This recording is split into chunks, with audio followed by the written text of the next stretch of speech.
Stone County Extension saves the world.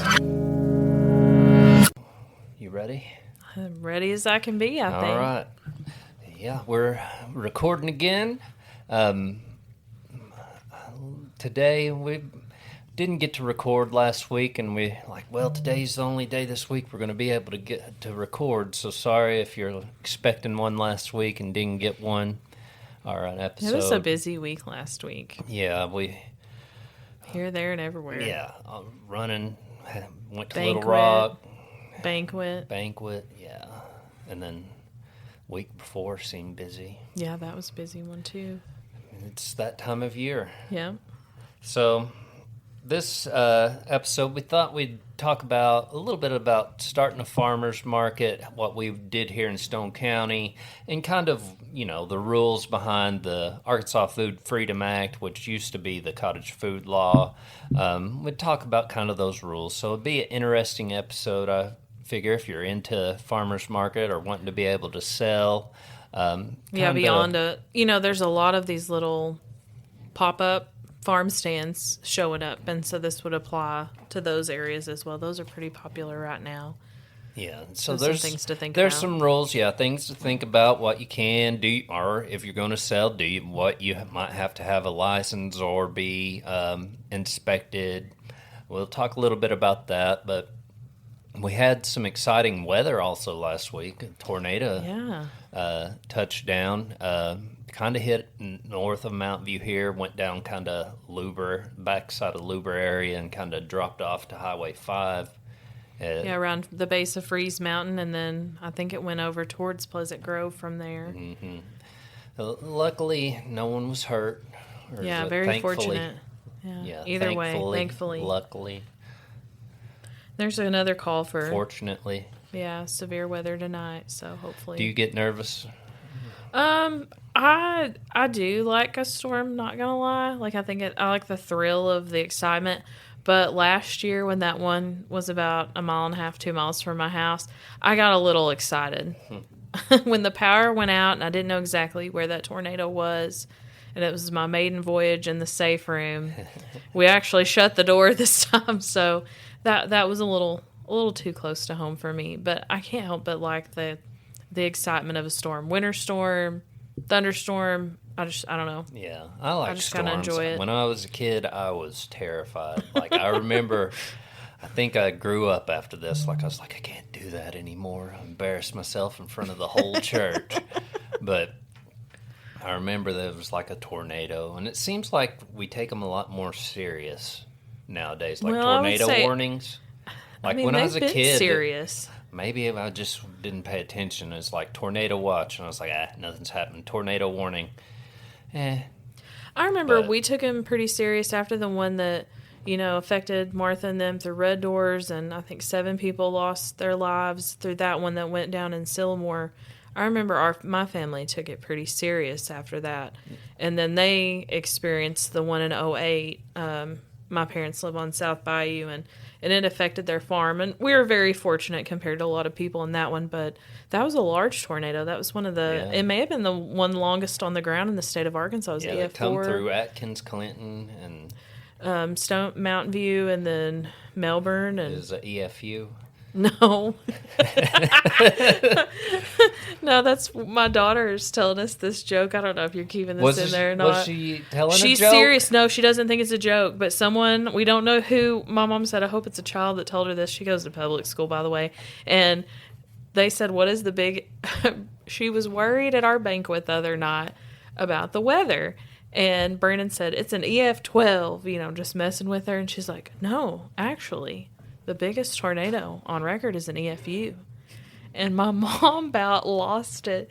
And she goes, it's so big they don't even know how big it is. And we've all giggled, and she's like, it's not a joke. It's real. Yeah. And so she's convinced it's a real thing. that is the measurement for tornado, the biggest tornado size. And I've laughed and laughed about that. But if you know Whitney, she's pretty literal. Yeah.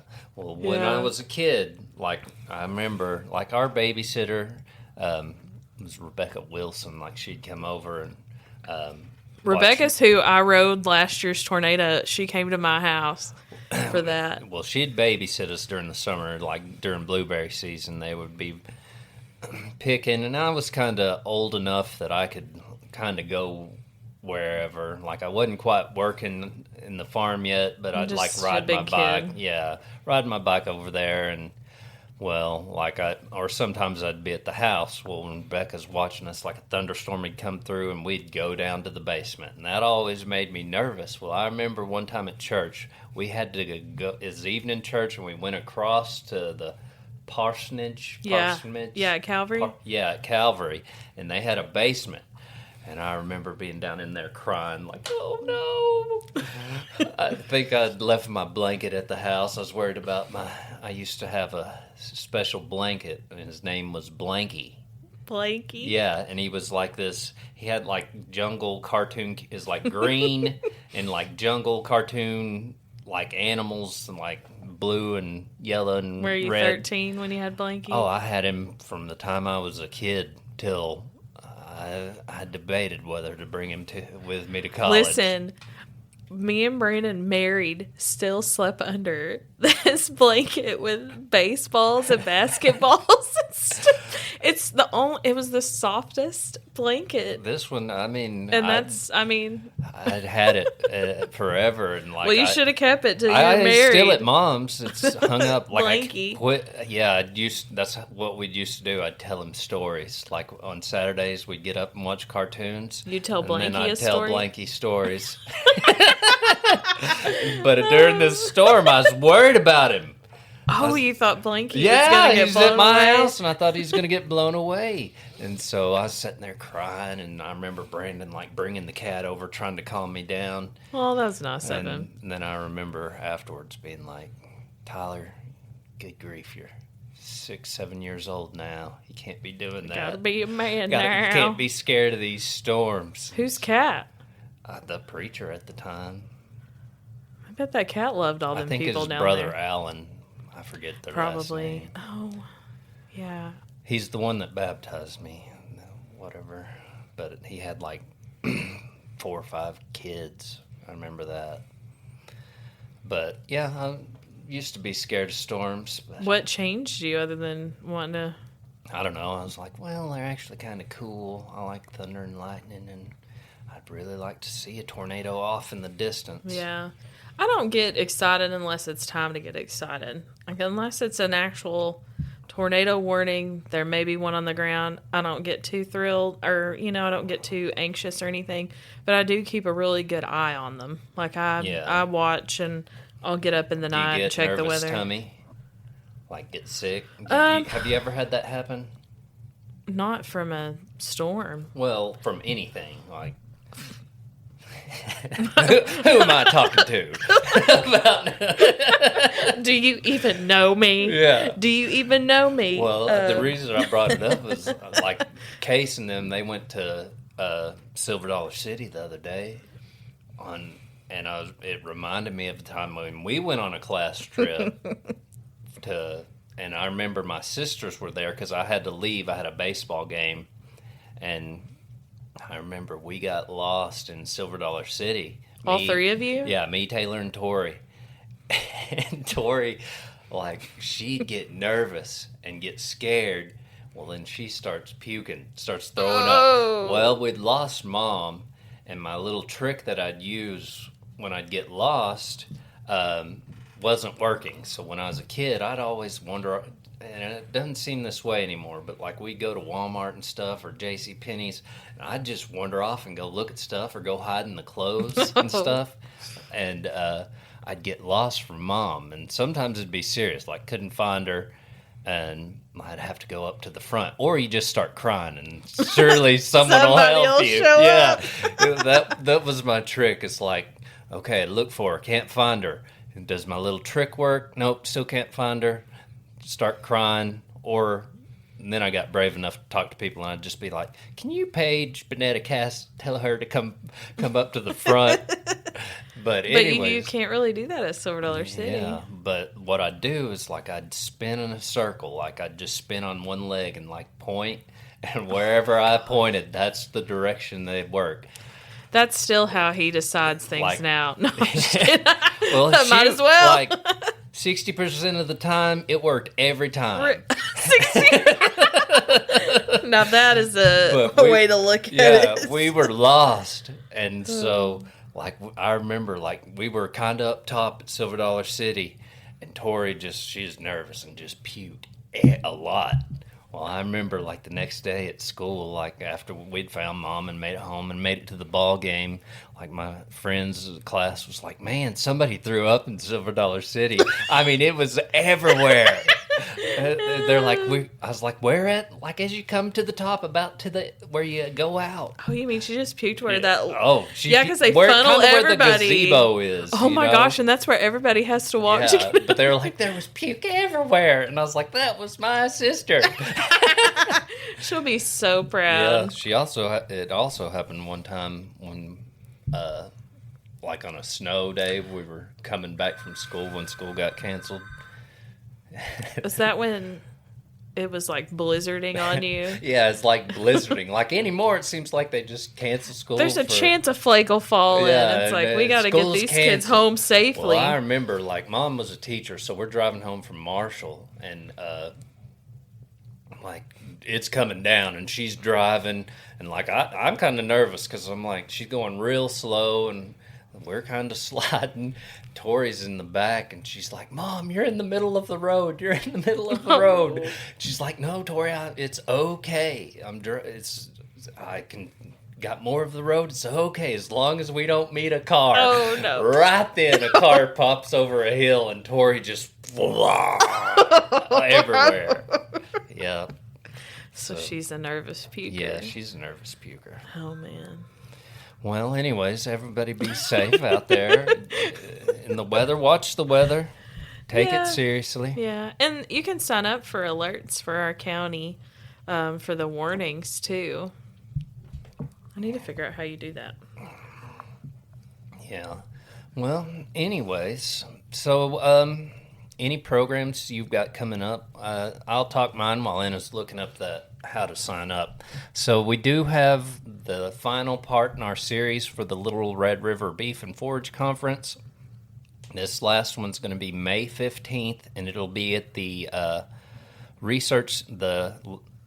It's the Livestock and Forestry Research Station in Bethesda or Batesville, Arkansas. They say it's in Batesville, but it's like in Bethesda. But it'll be there at the research station. I believe we'll start around 10 o'clock.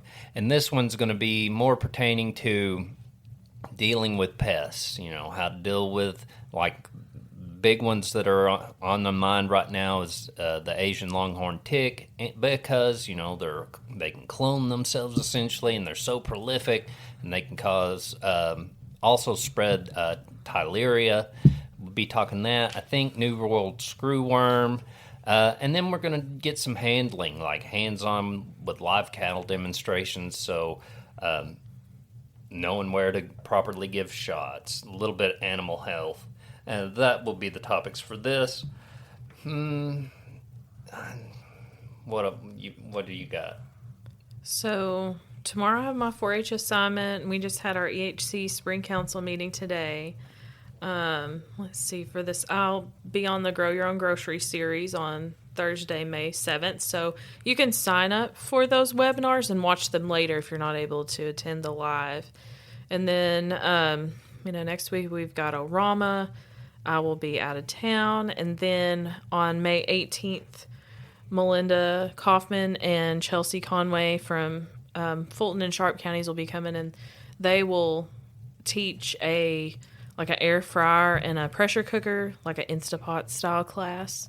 And that'll be a fun class, so you can sign up for that. And it's one of those things where you may have one of those sitting on your counter or in your pantry, and you've not really used it, and you're not comfortable with it. And it's always great to attend a class and get asked questions and get that hands-on element of using those kitchen accessories that are pretty popular. I've seen a lot. I even saw this one guy that has a Michelin restaurant using a pressure cooker to cook the potatoes. So I thought that was interesting. But anyway, little side note.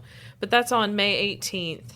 So please call the office if you're interested in that. And then got some 4-H contest coming up. Rice is Nice and Dairy Foods contest. And then I'm going to be attending a Mediterranean cooking school training. I'm super pumped about that. And I'm planning on having quite a bit of classes later summer with it. That'll be cool. Yeah, I'm excited about that. Yeah, we had, you mentioned the County-O-Rama. Next week is the outdoor portion. We'll do like bait casting, BB gun, and any of like the ID contests. Last night we did our like public speaking, our talks, and our performing arts, and we had several kids come play their instrument. A few of them gave a talk, and it was fun. The mayor came out and he judged instrumental for us, and Mayor Roger Gardner, and then we have our assessor Heather Stevens and our treasurer Kayla Meeker, and they judged the talks and public speaking and impromptu. So appreciate them supporting us and getting to see what all our kids can do. So yeah, it was good. When they're up there playing, like I'll be thinking of funny stuff, and I'm like, you can't. They're gonna think you're smiling at them.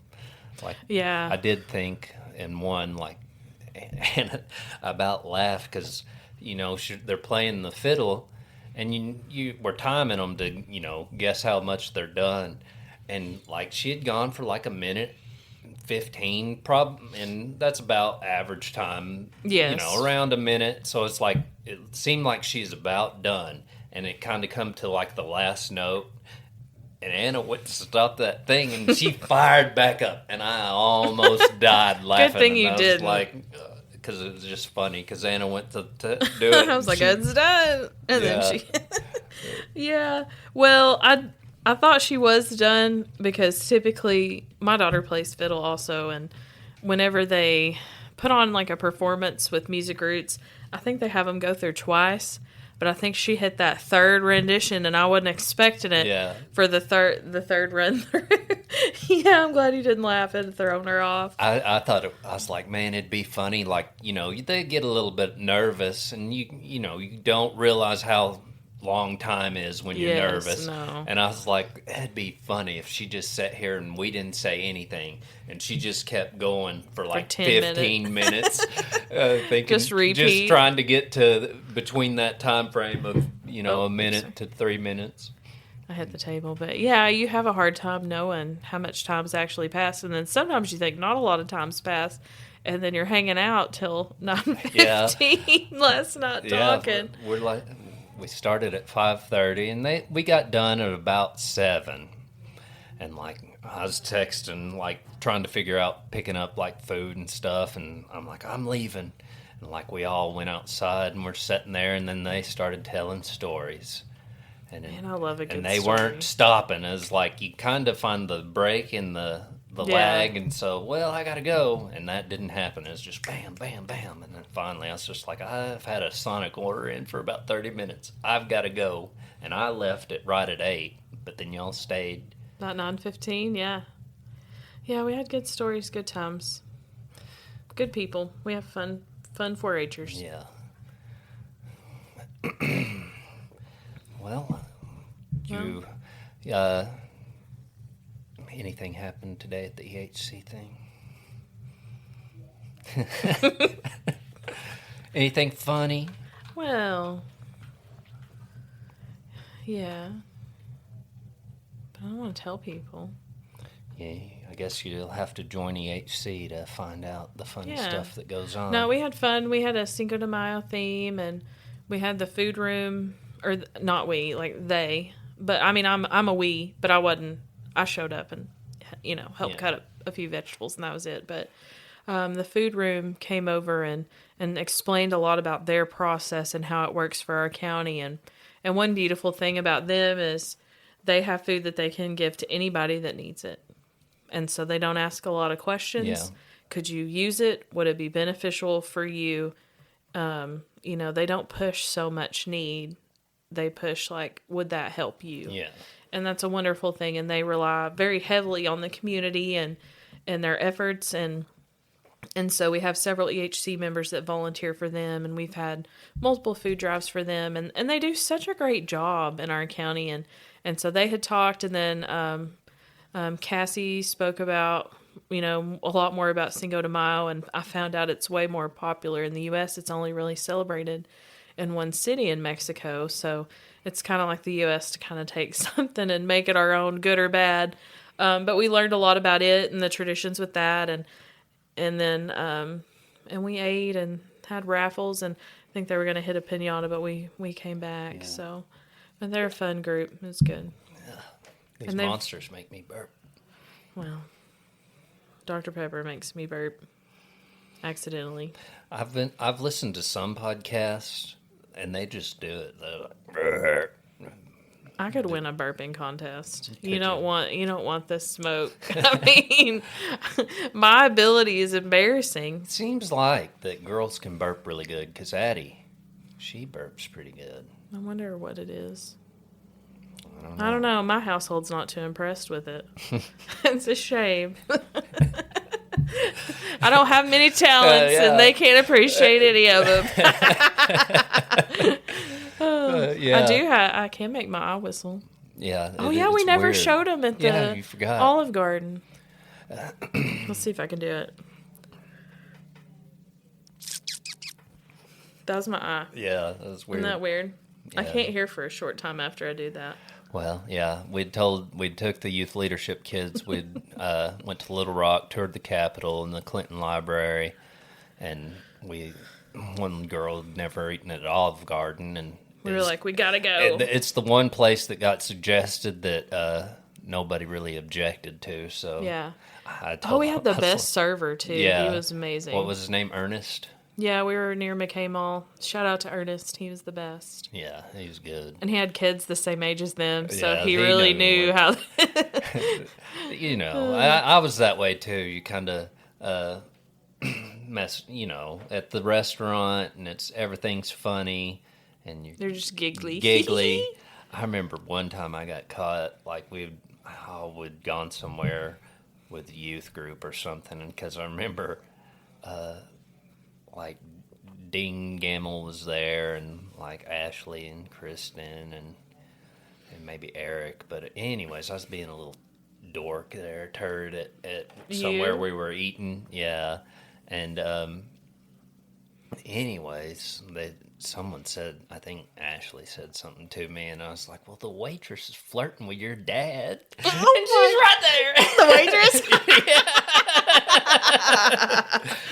Yeah, but they were acting a fool, and they told him it's your birthday. Yeah.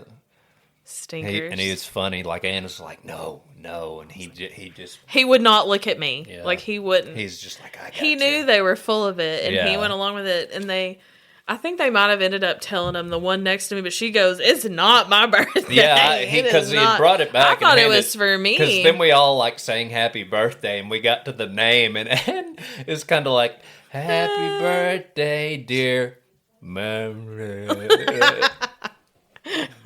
And yeah. Because I didn't know who we were saying, because he'd given the cake to the girl. One next to me, yeah. Yeah, that was funny. She was like, it is not me. Not me. Not it. We had a good time. Oh, how'd the WEP contest go? Oh, yeah. So the WEP contest this year was at the University of Arkansas in Monticello, and I've never been to Monticello until the 24th. And so we have the third place individual was Aubrey Kennan in the juniors. And then seniors, we had the winning senior team. So Stone County's heading to North Myrtle Beach, South Carolina for the WEP Nationals in the end of July. Which is cool. That'll be cool. We gotta get some study material going. It's a different eco-region than the one we did this year. I think it'll be good that we got to go last year, because we kind of know what it is. Yeah, you have more of an idea. I didn't get to go. I was at a family reunion, but yeah, you have an idea of how it's gonna go. Sounds like I've never been big on like church camp style accommodations or camp style accommodations. It's because we've been spoiled. Yeah. When we go to a few of these nationals, like one of them, we stayed at the hotel and we ate at a Korean hot pot. I mean, like, we're spoiled rotten. Yeah, because we just they didn't have lodging. It was you were on your own for that. Yeah, so it's kind of cool. You had some freedom, could see what the cool stuff. And two, I've always heard we have a great 4-H center. And now that you may have gone to a couple other places, it's really evident. So I appreciate Arkansas is, from the few that I've been to, Arkansas is S tier. Yeah, you have an individual room instead of 40 people in one room. Yeah. Like, now they have some rooms you have multiple or bunk beds, Well, but I mean, like, it's an as actual. we got there and we walked into the lodging, I just had like This was last year's. Yeah, PTSD flashback to like church camp and misery. Like that was pure misery to me. I had my first big room church camp experience last year, and thankfully that air conditioner unit was so loud you couldn't hear anything. But I was sick all week. It was the week of District El Rama last year. If any of y'all saw me during Ozark District El Rama last year, and I couldn't like not cough and my voice was awful. That was church camp week. Yeah. I was sick, and then I passed a kidney stone that weekend. It was rough. When the reason it's misery is because I cannot go to sleep with a bunch of people. I have to. Like it has to be completely silent, completely dark, or there has to be like a fan or something noise. Oh, and was there none of that? It was snoring. I don't like to hear snoring. Snoring. Yeah. Well, I have this thing where growing up, I didn't trust nobody, so I was typically one of the last to sleep because I was like, I don't trust y'all. Y'all mess with me. Yeah. I don't want none of that. Me neither. Yeah, I think we'll be in the bunkhouse style again. Well, as long as I'm prepared looks nicer. for it. I wasn't prepared for that you weren't all. Mentally. Yeah. No. Well, I'm excited too because I'm wondering if everybody's seen the ocean or not. And we'll be right there. It'll be fun. Yeah, it'll be good. It'll be fun. We'll have a good time, and hopefully we'll do pretty well. We got to get rolling. I was practicing. Thinking about some study materials. So. All right, we're going to take a quick break, and we'll come back and teach you about how you can sell stuff at a farm. All right, we're back, and we're talking farmers markets, Food Freedom Act. And the reason we brought this up is because we had our small ruminant. We've called it the North Central Arkansas Small Ruminant Conference, Multi-County Small Ruminant Conference, and it's several of us ag agents like me and Van Buren County, Cleburne County, Searcy County, and then we bring in, I think, Faulkner County and Conway County because the Kevins they help us with that. And anyways, I talked how to sell meat, and so we were going to talk it last week because I was like, I kind of want to practice, but we just never got time to it. So, but it's on my mind, and I was like, it's that time of year. Our farmers market here in Stone County is just kind of kicked off, and shoot, I drove by the other day, and it looks like it's rocking and rolling. It was doing really good the last time I stopped by. And I'm sure there's multiple ones at Springfield. But we were in Springfield one time, Springfield, Missouri, and we went over to a farmer's market there on Saturday that was in the mall parking lot. And I was like, dang, ours is better than this. And looks like they got about everything over at ours. I know that y'all are Wayne. He's selling, and then we've got farmers that they raise their own sheep, cut the wool, spin the wool, and she makes yarn. We've got crafts, handmade crafts. So we were kind of involved with starting or revamping the farmers market. Years ago there was one, but the guy that was kind of in charge, he wasn't really doing it anymore, and is over there kind of on Main Street just past the courthouse. By Centennial, that lot there. That's where they used to do it. I remember when I had to go up there a few times, trying to sell pumpkins, and hardly anybody would stop by because it's. Well, I remember when they had kind of started it before this restart, and they were over near, I think they called it the Cucumber Shed over near Harps, and I sat with my sister a few times when she was selling there for a couple summers. But it just seemed to go away, But a few years ago, there were, I think, a couple people approached the extension office here about starting one back, and so we just hosted an interest meeting, and 50 at 50 least. people showed up. We were expecting tops 30. Yeah, and we got talked about it, what we wanted to do, and then a core group from that, we started meeting. It was a lot, I remember. It's kind of, yeah, y'all met quite a bit there for a bit. That first year, well, I think establishing all of your we were getting kind of rules and things like that. Weekly, I think it was. I can't remember if it was. Not sure. It seems like it was more than monthly, but we were meeting, figuring everything out, and there were a couple of really good volunteers that kind of took it on. Mariah Gaylor and Jamie Larson originally were kind of heading it up. Now I think it's just Mariah. She's they the one still that, have a group that meets. Yeah, they still have a group, and Mariah includes me in kind of their stuff. But it kind of worked out exactly like they want extension programs to go. It's like we're there to help educate, and it just kind of grows into something naturally, and it's flourished ever since. And people can still come here. Like we'll have people pop in and they're like, "How do you have a farmers market? And we know where to send them. Yeah, to. and we work with them. Like even like a lot of their stuff, like you have to apply if you want to sell at the Stone County Farmers Market. They have to have an application on file.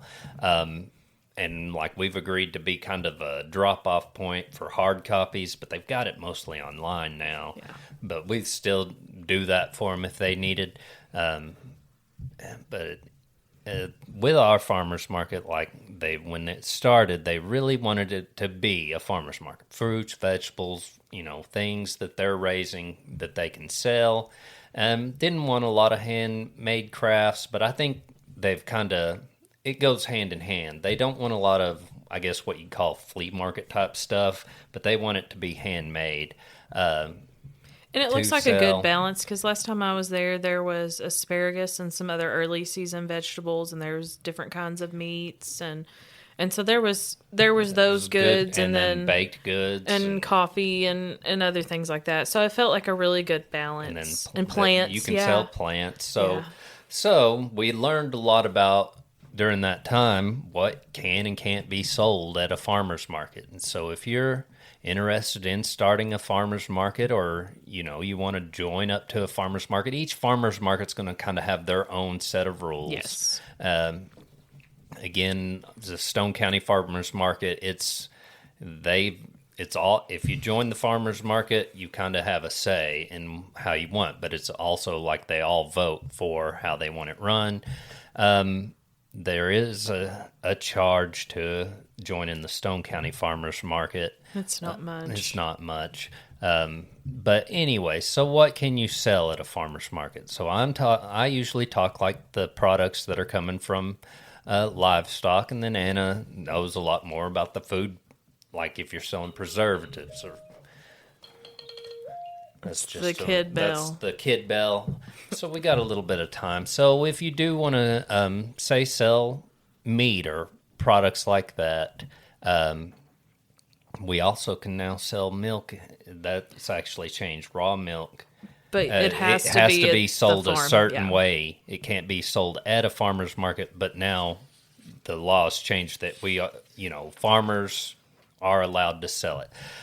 We won't get to the milk right away, but for meat, what do you do if you want to sell the individual cuts? It has to be processed through a USDA certified facility or a state inspected facility, and there's only a few of those here in Arkansas. I think there's 3 or 4 USDA inspected, and they're spread out all through the state, and there's a few more state inspected facilities. So if you get it USDA inspected, you can even sell across state lines. If it's just a state inspected butcher, you can only sell it within Arkansas. With that, let's say you're expanding into the direct to consumers, what we call it, and when you're selling your livestock in that way, where you're getting the meat processed and you're selling it. Let's say you do want to take that business route, and you can do it with like small ruminants, or if you're raising cattle. let's say you don't want to, you want to sell the meat, but you don't want to sell like the individual cuts. Well, then you can do. They have an exemption for just your mind ever blank, custom exempt. Regularly. I think that's what it's called.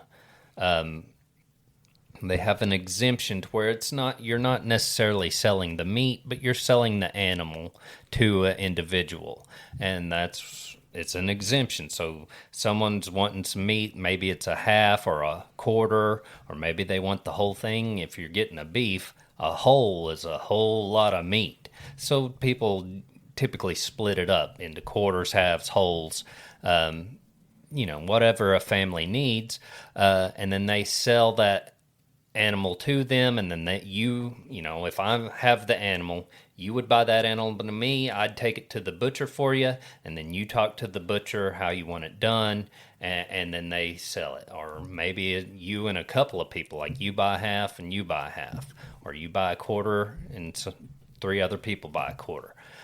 Us as the seller, as the farmer, we do want to educate our consumers or customers on what they're going to get, because we have a 1,200, 1,300 pound animal that we sell. There's bones. You hope. Yeah. Sometimes people sell if we're smaller. selling small ruminants, around that 150 pounds. Just because it's 150 pounds doesn't mean they're going to get 150 pounds of meat. There's going to be a dress percentage. Just because the hanging weights, it may be they lose. It's going to be quite a bit less. Yeah, it'll be a little bit less. It's usually about around 50-60% of the weight in meat. Of the live weight. Yeah, of the live weight that you're going to get in meat. And you want to educate your. We call that hanging weight. Yeah. Yeah, you want to know your terms when you're agreeing. Are you paying live weight price, hanging weight price? Yeah, that's an important step. And also what you'll get, just because, you buy a quarter, that doesn't mean you're going to get the prime.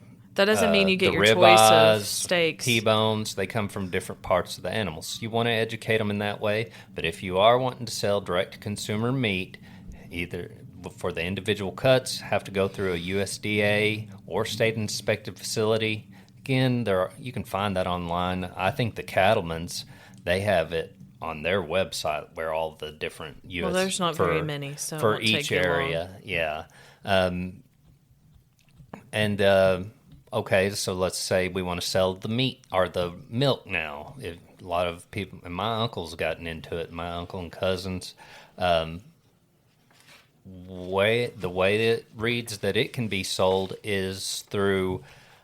Can't be sold like at a farmer's market in the way you would think. If you're wanting to sell your raw milk, it has to be on farm or through a natural food store. There was one more. Does you have it? Well, when I'm looking at our little fact sheet about the Food Freedom Act, and it just mentions that it can be sold where the milk was produced. It doesn't mention those other items that you're talking about.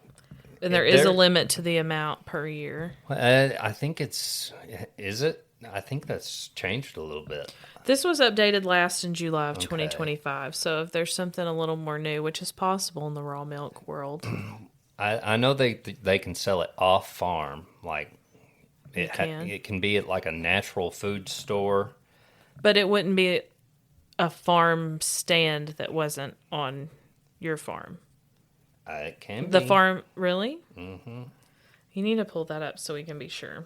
All right, you get to talking while I'm doing this. So you can go down some literal rabbit holes, I feel, when it comes to the Food Freedom Act. And it's a good idea to always call and ask more specific questions, because one thing I found when we first started we had a class, and I found really quickly that there's always some exceptions to the rule. And one of those that I learned through the process was, say that you wanted to make a wildflower jelly. You cannot have the wildflower in it, but you could use the juice from it. So little things like that are not easily understood when I read the Food Freedom, when I read the Homemade Food Production Guide from the Health Department. And so this guy probably gets tired of me, but there's a man at the Arkansas Health Department who it seemed like all of my wild questions, like I had a question about selling rabbit and meat and different things. And I always tell everybody when I have this class, if all else fails, ask for Jeff Jackson at the Arkansas Health Department. So I'm going to start with that. Yeah. So if I say something that you're like, well, but you can do, call them. There's going to, in your business, there's going to be a lot of individual questions. Yes. This is going to be kind of more broad. I figure, yeah, you can sell at a farmer's market raw milk. Really? Mm-hmm. Okay. Well, then that's updated from... It does have to be maintained below 40 degrees. Okay. And how that works with meat is similar. Meat has to be kept frozen, and it can't be kept frozen in you can't put it in a dry ice cooler. No, it has to be maintain its temperature like an electronic or a portable cooler that can maintain that freezing temperature on meat. And then, but with raw milk, the way it reads is it has to stay below 40 degrees. Yeah, so you're not selling it out of the cooler. Huh? You're not selling it out of like a igloo cooler kind of thing. Well, the way it reads is I think you could do milk that way. That's where your farmer's market rules could vary because they may require you to do something a little different. They may require you to do a little bit something different. But the way this new raw milk law reads is that raw milk can be sold, or raw milk products, off-farm, farmers markets, or natural food stores. But there's certain things like on your label, you have to have where the farm is, and they're like at the location of where you're selling it. The label you use has to be a certain size sign, and it has to say farm name, location, and then it also has a statement on there about how the consumer assumes all risk of consuming. If anything happens, it's all on the consumer. And then I'm pretty sure you have to get them to sign something that says they accept the risk of buying raw milk. But it's news to me. Maybe it'll be news to several people, and they'll be like, yeah, hey. I've not spent as much time in the raw milk rabbit hole as I have the canned food items rabbit hole. That seems to be the bulk of my questions is canned items. But the Arkansas Food Freedom Act, obviously it opened up where you could sell more items than the previous cottage food laws. And what it allows for is the sale of homemade non-temperature or non-time temperature control for safety food. So basically, without being in a certified inspected kitchen. So non-temperature time control for safety food. So harmful bacteria does not grow easily in those types of foods, and they don't have to be kept hot or cold like, raw milk has a little different set of instructions. So they call them non-TCS foods. So basically that's like your baked goods, your candies, your jams and jellies, and then you get into pickles and salsa and things like that. But there are some requirements there. So like I said, I'm really more in the canning realm here. So you use a recipe. You're not going to have to follow as much.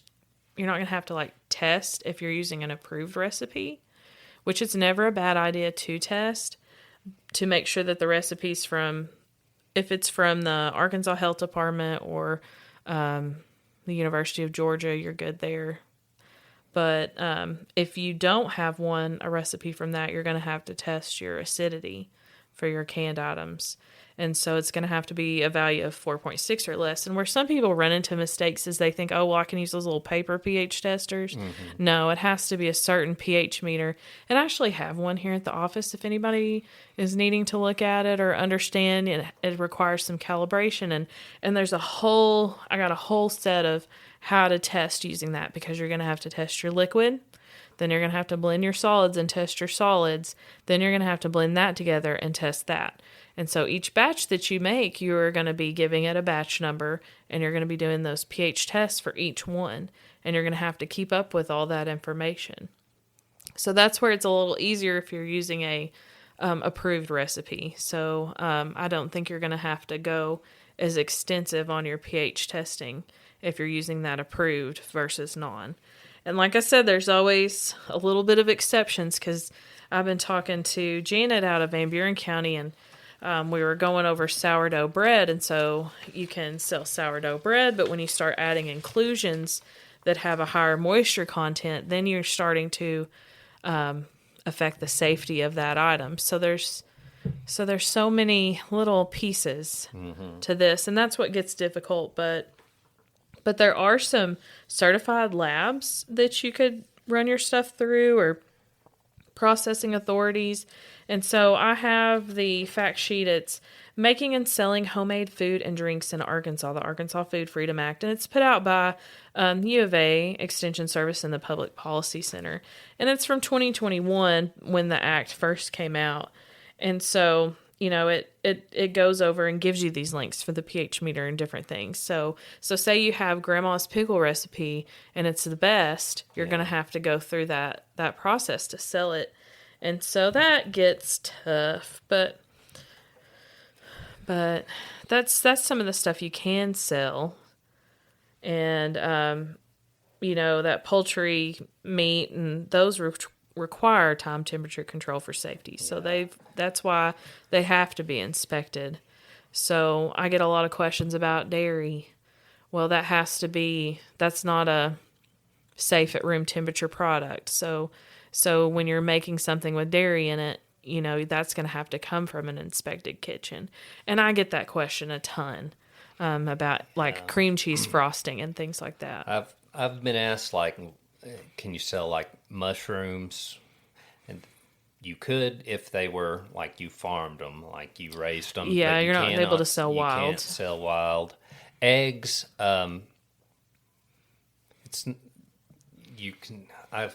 What's the rule on eggs? You can sell them for sure. They have to be kept at a certain temperature. Yeah, that's right. It's not out of a chest cooler. Yeah, that's right.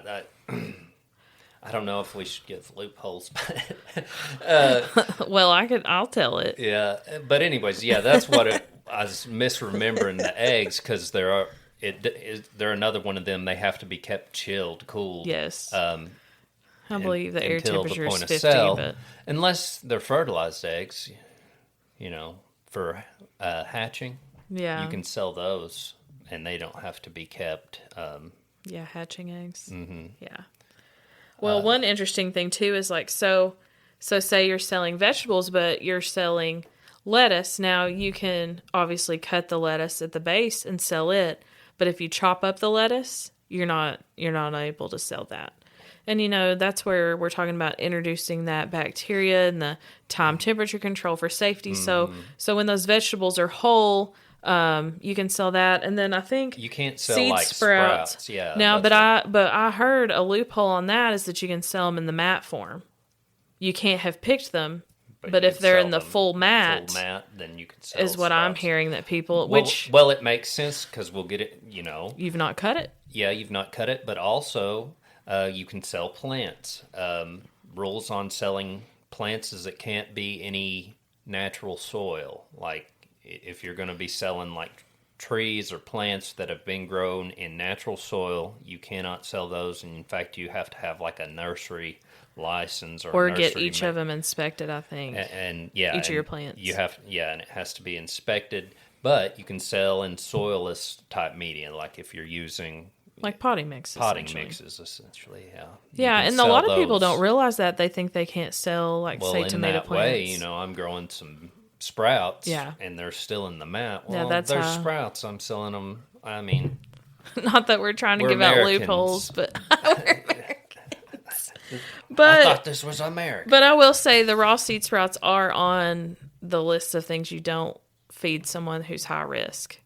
So that's why it's specifically mentioned, because it can be a source of harmful bacteria, because you're not cooking it, you're not killing that bacteria. So that's why it's a concern. So that's where it goes, being an educated consumer and understanding your risk that you're willing or not willing to take when you purchase these items from a non-inspected facility. But I think it's great that people have the opportunity to make money and make things and sell things. But we just got to have a little sense of safety, or at least understanding why we need to be safe with these things. Yeah, I used to be scared to try the raw milk because I just thought it was like the bacteria, and would it be like the bacteria that's naturally in it? Because I thought that's what you wanted from raw milk, is the natural probiotic. I think the concern is the bacteria from poop. That's, yeah. Because and then when of I the heard general... that, and then I was like, well, yeah, I'll try it. And that's where, too, safety, our dairies are heavily inspected. And I mean, have you been around cows? Mm-hmm. You know what they like to do? Have you ever seen the back of a cow and what's directly below the back of that cow? And so, it just takes one little splatter if that bacteria was present. And there's bacteria that are just naturally present in the intestinal system of cattle. Mm-hmm. That's why ground beef has a higher cook temp versus, your cuts of meat. So those are just things to consider. And I'm not saying don't do it. I'm just saying keep that in mind as a consumer. And so if you feel good about that and you feel good about the facility that you're getting from, then rock on. That's something that you get to do and that's allowed, is to purchase raw milk now. Cool. All right. I'm trying to think if there's any major thing. Oh, yeah. Can we hit labeling real quick before you have to get your kiddos? Yeah, we got 2.5 minutes. And another thing, too, is I've got questions on this. So you can sell at a third-party vendor for these non-TCS foods that fall under this act.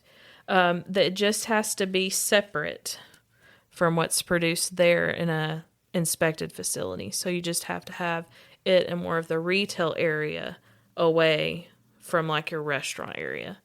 So if you're selling sourdough bread, it can't be like where I'm over here and have a deli at. Yeah. So a lot of people don't realize that. So you can do that. And then we talked about record keeping.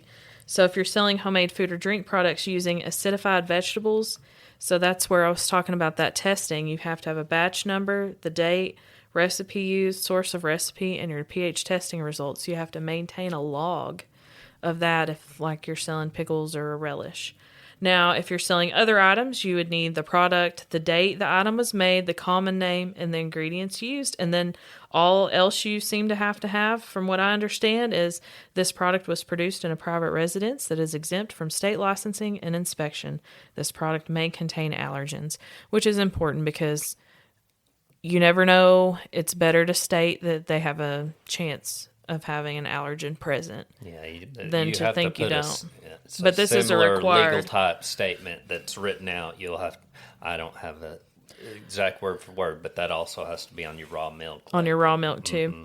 And that has to be there. And you can also get an ID number if you don't want to have to do some of that. Every time you can have an ID number they follow. And one more thing is, this doesn't protect you. Yeah. Like, you've got the statement, but they can still sue you. You're not under a liability umbrella, which, that's just something to know. With raw milk, that label says, I'm not a lawyer either, but it's part of that is like I think they have to sign something that they assume the liability of the risks involved with consuming raw milk. I do want to mention it can't be resold. Like, it has to be sold direct and that's to the final. Same with these other non-TCS products. And you can't sell the raw milk. It can only be sold farmers markets, natural food stores, and on the farm. And so it's a little bit different than your temperature controlled foods. Yeah.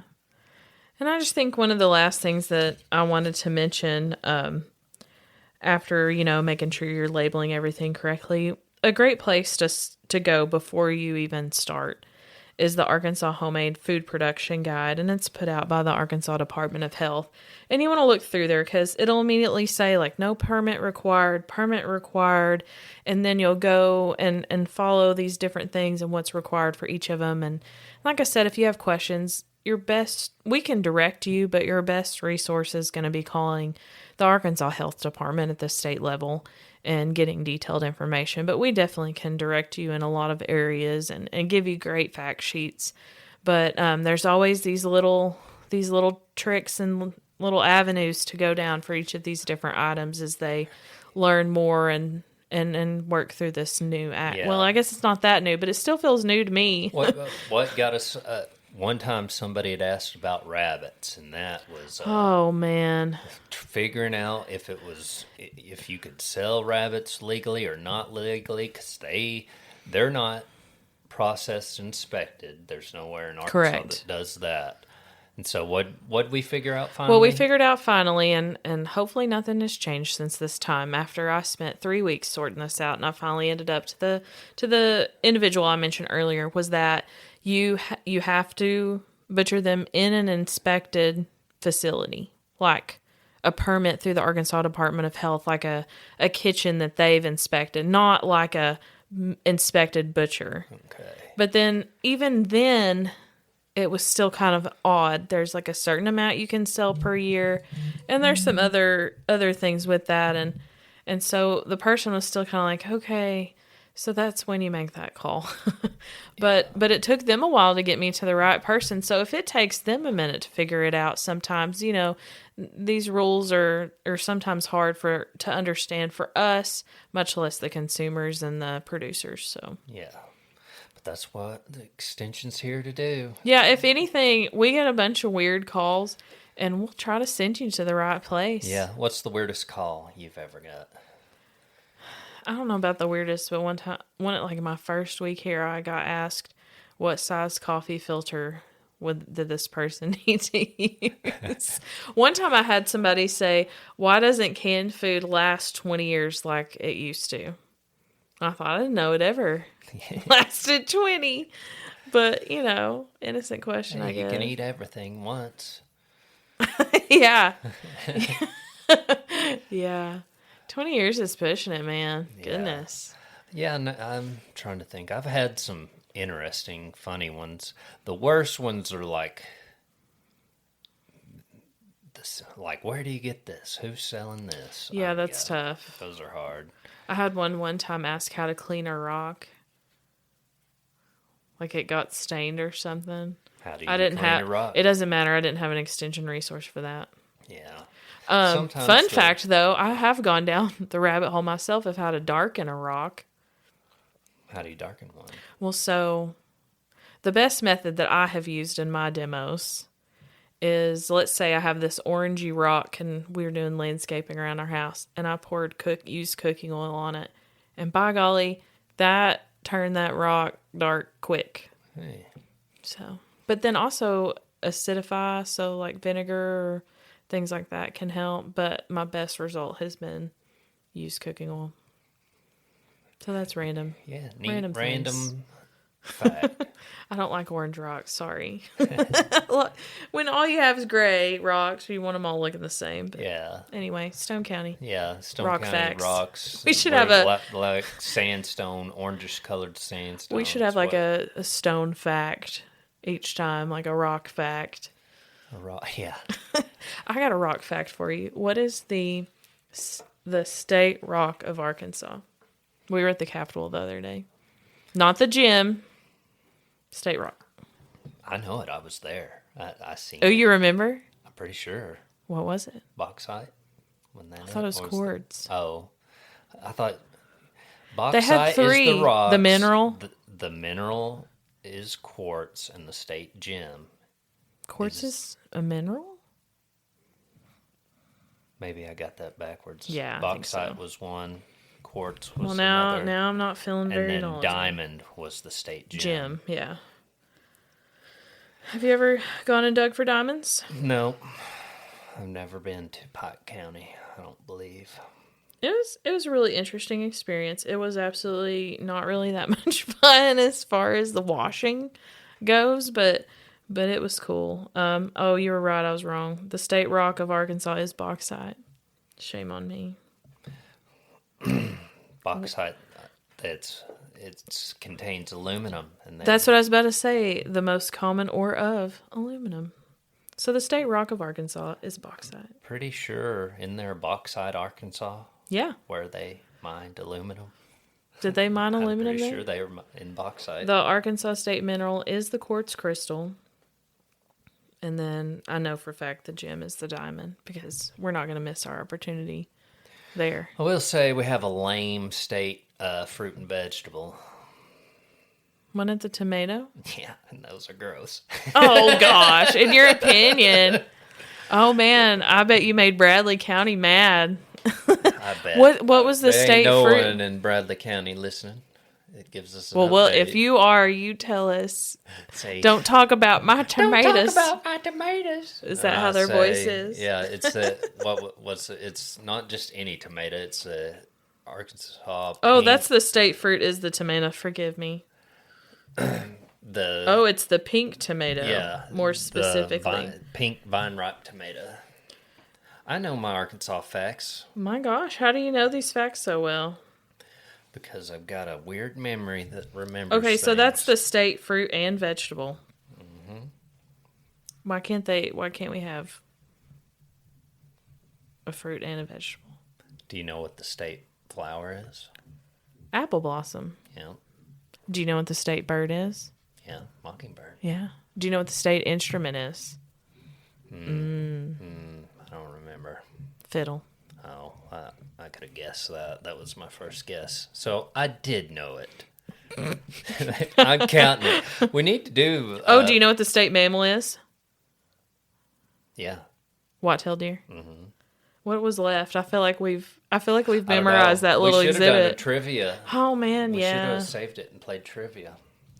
That would be a good trivia. Arkansas facts. Mm-hmm. We need some Stone County facts too. Stone County facts.